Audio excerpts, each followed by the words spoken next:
कभी कभी सुबह उठते ही शरीर में एक अजीब सी अकड़न महसूस होती है ना। या फिर सीढ़ियां चढ़ते हुए घुटनों से कट की आवाज आती है। हम में से ज्यादातर लोगों के लिए ये आवाजें और एहसास बहुत जाने पहचाने हैं। लेकिन ये जो छोटी छोटी परेशानियां लगती हैं, ये अक्सर जोड़ों के दर्द की एक बड़ी कहानी की शुरुआत होती हैं। तो सवाल ये उठता है कि आखिर हमारे जोड़ों में दर्द होता क्यों है। वो घुटने हों, कंधे हों या फिर हाथ, ये दर्द हमारे रोजमर्रा के काम पर बहुत गहरा असर डाल सकता है।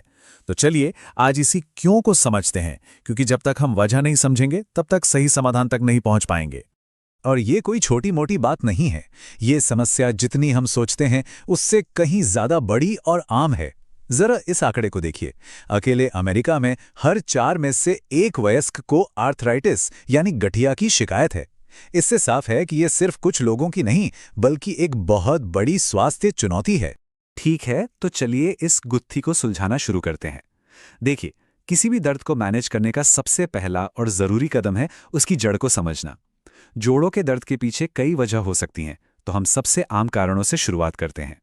जोड़ों के दर्द के 2 सबसे बड़े विलेन हैं, ऑस्टियोआर्थराइटिस और रूमेटॉइड आर्थराइटिस, और इन दोनों में बहुत बड़ा फर्क है। पहला है ऑस्टियोआर्थराइटिस। इससे आप इस्तेमाल से होने वाली घिसावट समझ सकते हैं। जैसे जैसे उम्र बढ़ती है, हमारे जोड़ों के बीच का कुशन, जिसे कार्टिलेज कहते हैं, वो घिसने लगता है। वहीं दूसरी तरफ है रूमेटॉइड आर्थराइटिस, और ये एक ऑटो इम्यून बीमारी है। मतलब इसमें शरीर का अपना ही डिफेंस सिस्टम कंफ्यूज हो जाता है और गलती से जोड़ों पर ही हमला करने लगता है, जिससे सूजन आ जाती है।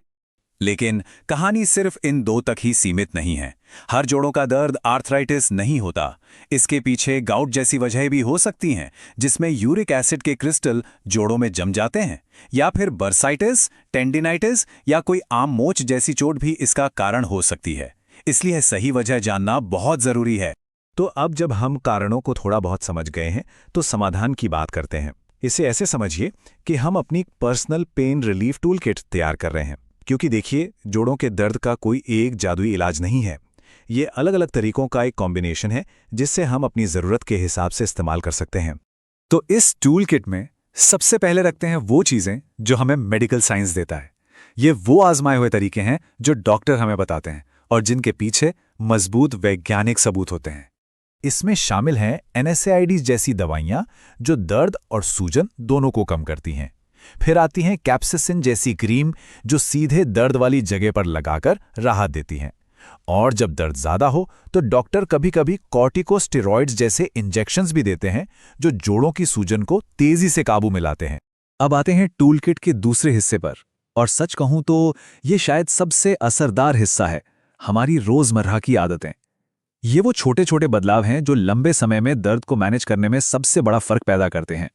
एक बहुत अच्छी कहावत है, मोशन इज लोशन, मतलब गति ही मरहम है। ये जोड़ों के लिए एकदम सटीक है। जब हम हिलते डुलते हैं तो हमारे जोड़ों को पोषण मिलता है, उनमें चिकनाहट बनी रहती है। ये मूवमेंट उनके लिए तेल की तरह काम करता है, जो अकड़न को दूर रखता है। पर हाँ, हर तरह की कसरत फायदेमंद नहीं होती। हमें यह ध्यान रखना है कि क्या करना है और क्या नहीं। जोड़ों के लिए सबसे अच्छी होती हैं कम असर वाली एक्सरसाइज, जैसे तैरना, साइकिल चलाना या बस हल्की फुल्की सैर। इनसे जोड़ों पर ज्यादा जोर नहीं पड़ता, पर मांसपेशियां मजबूत होती हैं। और दौड़ने कूदने जैसी हाई इंपैक्ट एक्टिविटीज से बचना ही बेहतर है। और हाँ, हमारी प्लेट में क्या है इसका भी सीधा असर होता है। कुछ खाने की चीजें होती हैं जो शरीर की सूजन को अंदर से कम करने में मदद करती हैं, जैसे फैटी मछली, हल्दी और बेरीज। इसके साथ ही वजन को कंट्रोल में रखना बहुत जरूरी है, क्योंकि हमारा हर एक अतिरिक्त किलो वजन घुटनों और कूल्हों पर कई गुना ज्यादा दबाव डालता है। हमारी टूल किट का तीसरा हिस्सा उन उपायों से जुड़ा है जिन्हें हम घर पर ही आजमा सकते हैं। ये पारंपरिक इलाज के साथ मिलकर दर्द से राहत दिलाने में कमाल का काम कर सकते हैं। एक सवाल जो अक्सर लोगों के मन में होता है, गरम सिकाई करें या ठंडी? इसका एक बहुत ही सरल नियम है। अगर जोड़ों में पुरानी अकड़न है तो गरम सिकाई कीजिए। ये खून का दौरा बढ़ाकर मांसपेशियों को आराम देगी। और अगर कोई ताज़ा चोट है जिसमें सूजन है तो ठंडी सिकाई बेस्ट है। ये उस हिस्से को सुन करके सूजन को कम कर देती है। कुछ सप्लीमेंट्स पर भी अच्छी रिसर्च हुई है, जैसे ओमेगा 3 के लिए मछली का तेल, सूजन कम करने के लिए हल्दी यानी करक्यूमिन, और कार्टिलेज की सेहत के लिए ग्लूकोसामाइन। लेकिन, और ये बहुत ज़रूरी बात है, कोई भी सप्लीमेंट शुरू करने से पहले अपने डॉक्टर से बात ज़रूर करें। अब एक ऐसे पहलू की बात करते हैं जिससे अक्सर हम नज़रअंदाज कर देते हैं। वो है हमारा दिमाग। हमारे मन और शरीर का कनेक्शन बहुत गहरा है और ये दर्द को महसूस करने के तरीके को बहुत ज़्यादा प्रभावित करता है। जब हम तनाव में होते हैं या लगातार नेगेटिव सोचते हैं तो हमारा शरीर कॉर्टिसोल जैसे स्ट्रेस हार्मोन बनाता है और ये हार्मोन शरीर में सूजन और दर्द के एहसास को और भी ज़्यादा बढ़ा देते हैं। मतलब हमारी सोच हमारे शारीरिक दर्द को सचमुच बढ़ा या घटा सकती है। तो इस मन शरीर के कनेक्शन को साधने के लिए भी कई तकनीकें हैं। कॉग्निटिव बिहेवियरल थेरेपी यानी CBT हमारे सोचने के पैटर्न को बदलने में मदद करती है। ध्यान और गहरी सांस लेने के व्यायाम स्ट्रेस को कम करते हैं और योग या ताई ची जैसी गतिविधियां शरीर और मन दोनों को शांत करती हैं।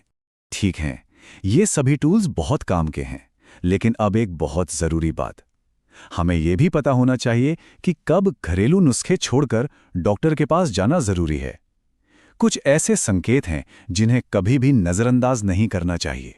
अगर जोड़ों के दर्द के साथ आपको बुखार भी है या किसी जोड़ में अचानक बहुत ज़्यादा सूजन आ गई है या आप उस जोड़ को बिल्कुल भी हिला नहीं पा रहे हैं या फिर दर्द इतना तेज़ है कि आप ठीक से चल भी नहीं पा रहे, तो इसे नज़रअंदाज ना करें।